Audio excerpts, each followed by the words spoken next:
On Women. Excerpted from Studies in Pessimism. Arthur Schopenhauer. 1913. Narrated by Skeptical Waves.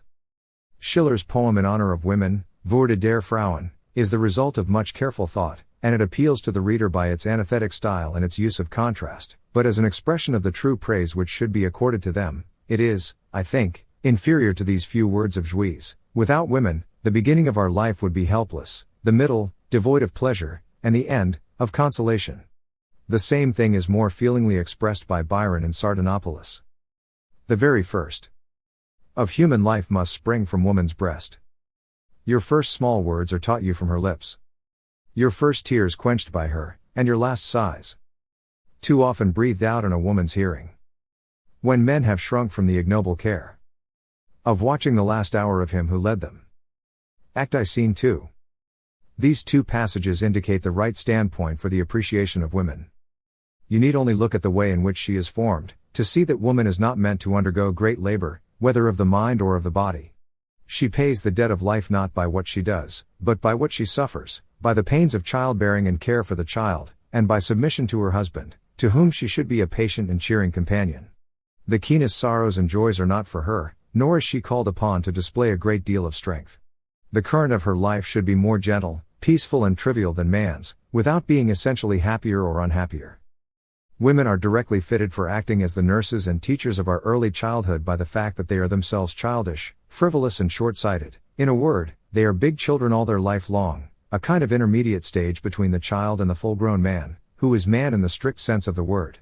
See how a girl will fondle a child for days together, dance with it and sing to it, and then think what a man, with the best will in the world, could do if he were put in her place. With young girls nature seems to have had in view what, in the language of the drama, is called a striking effect, as for a few years she dowers them with a wealth of beauty and is lavish in her gift of charm, at the expense of all the rest of their life, so that during those years they may capture the fantasy of some man to such a degree that he is hurried away into undertaking the honorable care of them, in some form or other, as long as they live, a step for which there would not appear to be any sufficient warranty if reason only directed his thoughts. Accordingly, nature has equipped woman, as she does all her creatures, with the weapons and implements requisite for the safeguarding of her existence, and for just as long as it is necessary for her to have them. Here, as elsewhere, nature proceeds with her usual economy, for just as the female ant, after fecundation, loses her wings, which are then superfluous, nay, actually a danger to the business of breeding, so, after giving birth to one or two children, a woman generally loses her beauty, probably, indeed, for similar reasons. And so we find that young girls, in their hearts, look upon domestic affairs or work of any kind as of secondary importance, if not actually as a mere jest. The only business that really claims their earnest attention is love, making conquests, and everything connected with this, dress, dancing, and so on. The nobler and more perfect a thing is, the later and slower it is in arriving at maturity. A man reaches the maturity of his reasoning powers and mental faculties hardly before the age of 28, a woman at 18. And then, too, in the case of woman, it is only reason of a sort, very niggard in its dimensions. That is why women remain children their whole life long, never seeing anything but what is quite close to them, cleaving to the present moment, taking appearance for reality, and preferring trifles to matters of the first importance. For it is by virtue of his reasoning faculty that man does not live in the present only, like the brute, but looks about him and considers the past and the future, and this is the origin of prudence, as well as of that care and anxiety which so many people exhibit. Both the advantages and the disadvantages which this involves, are shared in by the woman to a smaller extent because of her weaker power of reasoning. She may, in fact, be described as intellectually short-sighted, because, while she has an intuitive understanding of what lies quite close to her, her field of vision is narrow and does not reach to what is remote, so that things which are absent, or past, or to come, have much less effect upon women than upon men. This is the reason why women are more often inclined to be extravagant, and sometimes carry their inclination to a length that borders upon madness. In their hearts, women think that it is men's business to earn money and theirs to spend it, if possible during their husband's life, but, at any rate, after his death. The very fact that their husband hands them over his earnings for purposes of housekeeping, strengthens them in this belief. However many disadvantages all this may involve, there is at least this to be said in its favor, that the woman lives more in the present than the man, and that, if the present is at all tolerable, she enjoys it more eagerly. This is the source of that cheerfulness which is peculiar to women, fitting her to amuse man in his hours of recreation, and, in case of need, to console him when he is borne down by the weight of his cares. It is by no means a bad plan to consult women in matters of difficulty, as the Germans used to do in ancient times, for their way of looking at things is quite different from ours, chiefly in the fact that they like to take the shortest way to their goal, and, in general, manage to fix their eyes upon what lies before them, while we, as a rule, see far beyond it, just because it is in front of our noses. In cases like this, we need to be brought back to the right standpoint, so as to recover the near and simple view. Then, again, women are decidedly more sober in their judgment than we are, so that they do not see more in things than is really there, whilst, if our passions are aroused, we are apt to see things in an exaggerated way, or imagine what does not exist. The weakness of their reasoning faculty also explains why it is that women show more sympathy for the unfortunate than men do, and so treat them with more kindness and interest, and why it is that, on the contrary, they are inferior to men in point of justice, and less honorable and conscientious. For it is just because their reasoning power is weak that present circumstances have such a hold over them, and those concrete things, which lie directly before their eyes, exercise a power which is seldom counteracted to any extent by abstract principles of thought, by fixed rules of conduct, firm resolutions, or, in general, by consideration for the past and the future, or regard for what is absent and remote. Accordingly, they possess the first and main elements that go to make a virtuous character, but they are deficient in those secondary qualities which are often a necessary instrument in the formation of it. Hence, it will be found that the fundamental fault of the female character is that it has no sense of justice. This is mainly due to the fact, already mentioned, that women are defective in the powers of reasoning and deliberation, but it is also traceable to the position which nature has assigned to them as the weaker sex. They are dependent, not upon strength, but upon craft, and hence their instinctive capacity for cunning, and their ineradicable tendency to say what is not true. For as lions are provided with claws and teeth, and elephants and boars with tusks, bulls with horns, and cuttlefish with its clouds of inky fluid, so nature has equipped woman, for her defense and protection, with the arts of dissimulation, and all the power which nature has conferred upon man in the shape of physical strength and reason, has been bestowed upon women in this form. Hence, dissimulation is innate in woman, and almost as much a quality of the stupid as of the clever. It is as natural for them to make use of it on every occasion as it is for those animals to employ their means of defense when they are attacked. They have a feeling that in doing so they are only within their rights. Therefore a woman who is perfectly truthful and not given to dissimulation is perhaps an impossibility, and for this very reason they are so quick at seeing through dissimulation in others that it is not a wise thing to attempt it with them. But this fundamental defect which I have stated, with all that it entails, gives rise to falsity, faithlessness, treachery, ingratitude, and so on. Perjury in a court of justice is more often committed by women than by men. It may, indeed, be generally questioned whether women ought to be sworn in at all. From time to time one finds repeated cases everywhere of ladies, who want for nothing, taking things from shop counters when no one is looking, and making off with them. Nature has appointed that the propagation of the species shall be the business of men who are young, strong and handsome, so that the race may not degenerate. This is the firm will and purpose of nature in regard to the species, and it finds its expression in the passions of women.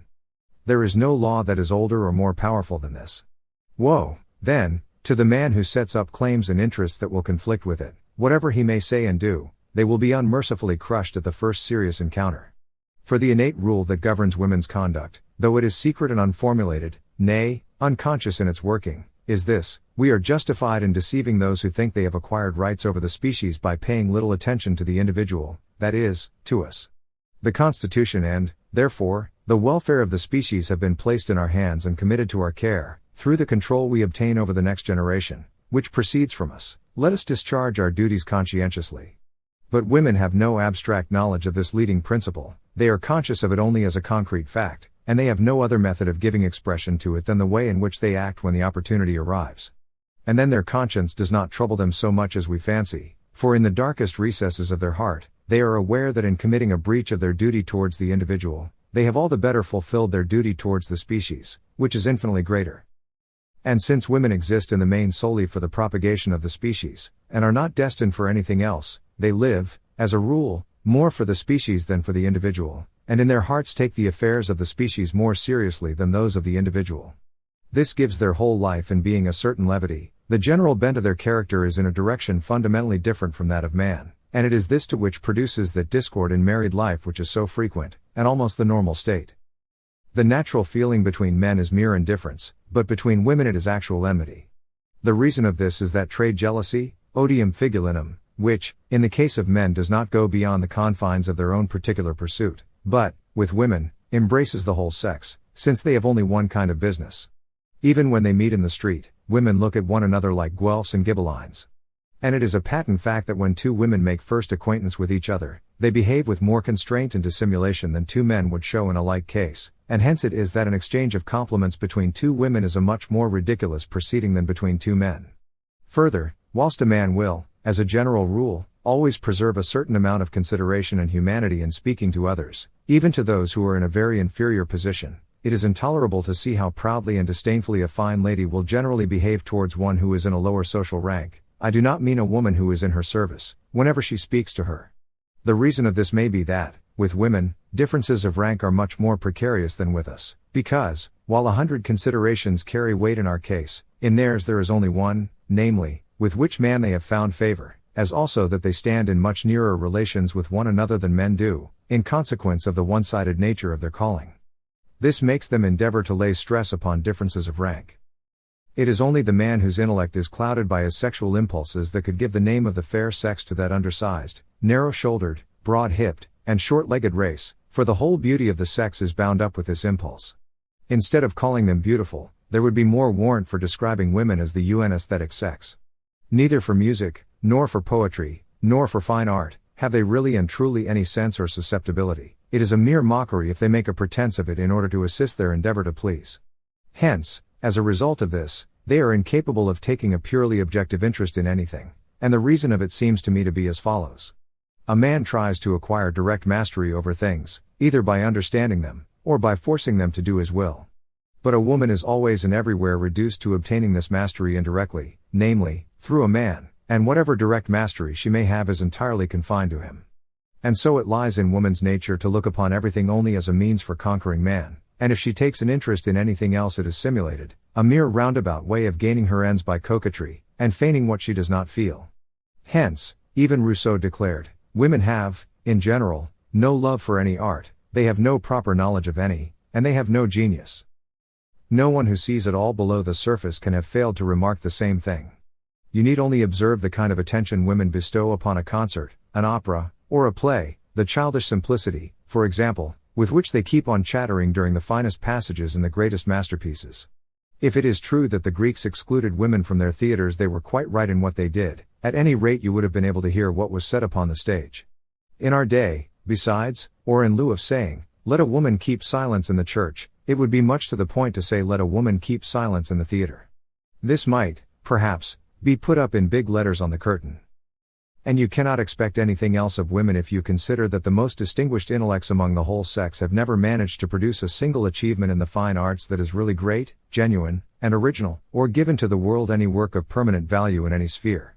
This is most strikingly shown in regard to painting, where mastery of technique is at least as much within their power as within ours, and hence they are diligent in cultivating it, but still, they have not a single great painting to boast of, just because they are deficient in that objectivity of mind which is so directly pensible in painting. They never get beyond a subjective point of view. It is quite in keeping with this that ordinary women have no real susceptibility for art at all, for nature proceeds in strict sequence, non facit saltum. And Huarte in his Examen de Ingenios para las Ciencias, a book which has been famous for 300 years, denies women the possession of all the higher faculties. The case is not altered by particular and partial exceptions. Taken as a whole, women are, and remain, thoroughgoing Philistines, and quite incurable. Hence, with that absurd arrangement which allows them to share the rank and title of their husbands, they are a constant stimulus to his ignoble ambitions. And, further, it is just because they are Philistines that modern society, where they take the lead and set the tone, is in such a bad way. Napoleon's saying, that women have no rank, should be adopted as the right standpoint in determining their position in society, and as regards their other qualities Chamfort makes the very true remark, they are made to trade with our own weaknesses and our follies, but not with our reason. The sympathies that exist between them and men are skin deep only, and do not touch the mind or the feelings or the character. They form the sexus sequior, the second sex, inferior in every respect to the first. Their infirmities should be treated with consideration, but to show them great reverence is extremely ridiculous, and lowers us in their eyes. When nature made two divisions of the human race, she did not draw the line exactly through the middle. These divisions are polar and opposed to each other, it is true, but the difference between them is not qualitative merely, it is also quantitative. This is just the view which the ancients took of woman, and the view which people in the East take now, and their judgment as to her proper position is much more correct than ours, with our old French notions of gallantry and our preposterous system of reverence, that highest product of Teutonico-Christian stupidity. These notions have served only to make women more arrogant and overbearing, so that one is occasionally reminded of the holy apes in Benares, who in the consciousness of their sanctity and inviolable position, think they can do exactly as they please. But in the West, the woman, and especially the lady, finds herself in a false position, for woman, rightly called by the ancients, sexus sequior, is by no means fit to be the object of our honor and veneration, or to hold her head higher than man and be on equal terms with him. The consequences of this false position are sufficiently obvious. Accordingly, it would be a very desirable thing if this number 2 of the human race were in Europe also relegated to her natural place, and an end put to that lady nuisance, which not only moves all Asia to laughter, but would have been ridiculed by Greece and Rome as well. It is impossible to calculate the good effects which such a change would bring about in our social, civil and political arrangements. There would be no necessity for the Salic law, it would be a superfluous truism. In Europe the lady, strictly so called, is a being who should not exist at all, she should be either a housewife or a girl who hopes to become one, and she should be brought up, not to be arrogant, but to be thrifty and submissive. It is just because there are such people as ladies in Europe that the women of the lower classes, that is to say, the great majority of the sex, are much more unhappy than they are in the East. And even Lord Byron says, thought of the state of women under the ancient Greeks, convenient enough. Present state, a remnant of the barbarism of the chivalric and the feudal ages, artificial and unnatural. They ought to mind home, and be well fed and clothed, but not mixed in society. Well educated, too, in religion, but to read neither poetry nor politics, nothing but books of piety and cookery. Music, drawing, dancing, also a little gardening and plowing now and then. I have seen them mending the roads in Epirus with good success. Why not, as well as haymaking and milking? The laws of marriage prevailing in Europe consider the woman as the equivalent of the man, that is to say, from a wrong position. In our part of the world where monogamy is the rule, to marry means to have one's rights and double one's duties. Now, when the laws gave women equal rights with man, they ought to have also endowed her with a masculine intellect. But the fact is, that just in proportion as the honors and privileges which the laws accord to women, exceed the amount which nature gives, is there a diminution in the number of women who really participate in these privileges, and all the remainder are deprived of their natural rights by just so much as is given to the others over and above their share.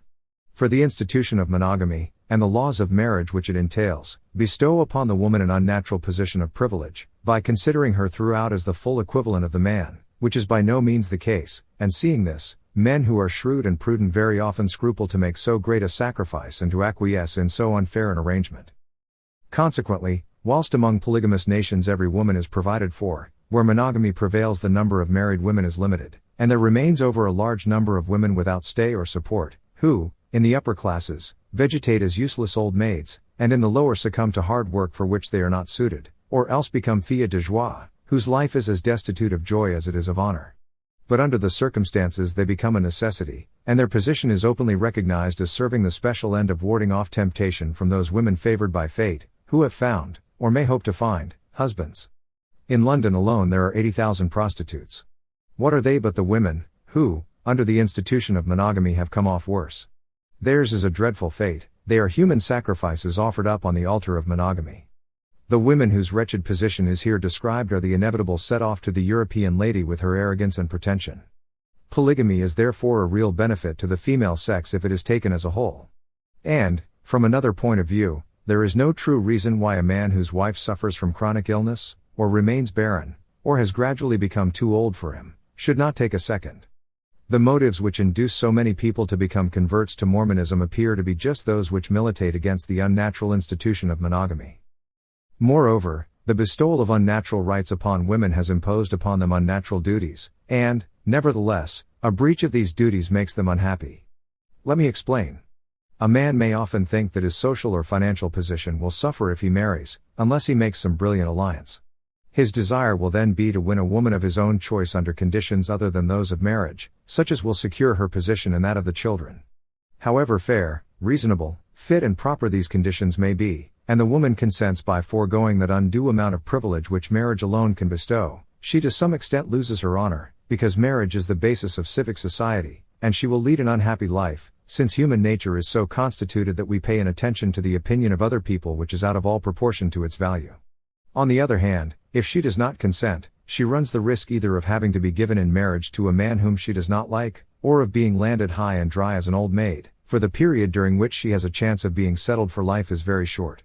And in view of this aspect of the institution of monogamy, Thomasius' profoundly learned treatise, De Concubinatio, is well worth reading, for it shows that, amongst all nations and in all ages, down to the Lutheran Reformation, concubinage was permitted, nay, that it was an institution which was to a certain extent actually recognized by law, and attended with no dishonor. It was only the Lutheran Reformation that degraded it from this position. It was seen to be a further justification for the marriage of the clergy, and then, after that, the Catholic Church did not dare to remain behindhand in the matter. There is no use arguing about polygamy, it must be taken as de facto existing everywhere, and the only question is as to how it shall be regulated. Where are there, then, any real monogamists? We all live, at any rate, for a time, and most of us, always, in polygamy. And so, since every man needs many women, there is nothing fairer than to allow him, nay, to make it incumbent upon him, to provide for many women. This will reduce woman to her true and natural position as a subordinate being, and the lady, that monster of European civilization and Teutonico-Christian stupidity, will disappear from the world, leaving only women, but no more unhappy women, of whom Europe is now full. In India, no woman is ever independent, but in accordance with the law of Mamu, she stands under the control of her father, her husband, her brother or her son. It is, to be sure, a revolting thing that a widow should immolate herself upon her husband's funeral pyre, but it is also revolting that she should spend her husband's money with her paramours, the money for which he toiled his whole life long, in the consoling belief that he was providing for his children. Happy are those who have kept the middle course, medium tenere beati. The first love of a mother for her child is, with the lower animals as with men, of a purely instinctive character, and so it ceases when the child is no longer in a physically helpless condition. After that, the first love should give way to one that is based on habit and reason, but this often fails to make its appearance, especially where the mother did not love the father.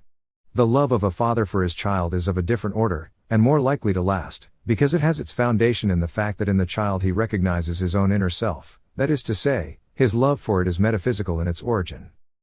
In almost all nations, whether of the ancient or the modern world, even amongst the Hottentots, property is inherited by the male descendants alone. It is only in Europe that a departure has taken place, but not amongst the nobility, however. That the property which has cost men long years of toil and effort, and been won with so much difficulty, should afterwards come into the hands of women, who then, in their lack of reason, squander it in a short time, or otherwise fool it away, is a grievance and a wrong as serious as it is common, which should be prevented by limiting the right of women to inherit.